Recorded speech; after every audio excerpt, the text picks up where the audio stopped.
Let us start with the flood situation in the central west of New South Wales. According to the Weather Bureau, the Lachlan River has peaked in Forbes at 10.7 metres, just below the record set in 1952.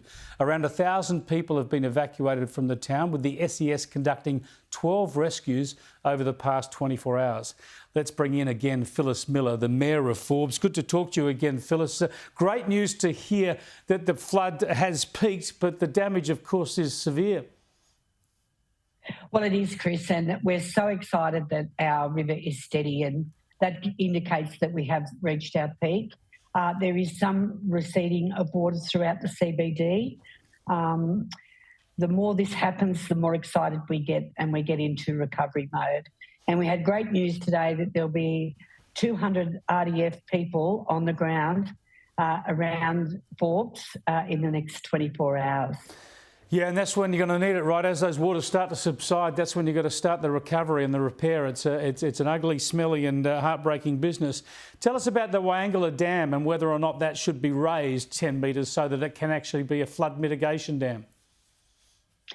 Well, I think it should be, Chris. I've been lobbying for this for some time, and I know that there's an environmental movement that doesn't like the idea of raising the dam wall.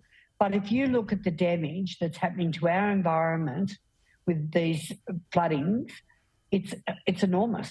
You know, if we had some control, we could look after the environment as well as the people that live in the valley. And of course, we could make sure that the irrigators had water when they need it. Yeah, absolutely. Flood mitigation is something that's gone out of the window the last 50 years. Let's get back onto it. Thanks for joining us, Phyllis, and good luck in what's going to be a very, very trying few days to come.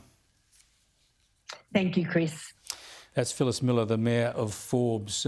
Forbes still completely divided by those floodwaters, but they have peaked. They'll take a long while to go down, but they have peaked. Stopped rising there at Forbes this afternoon.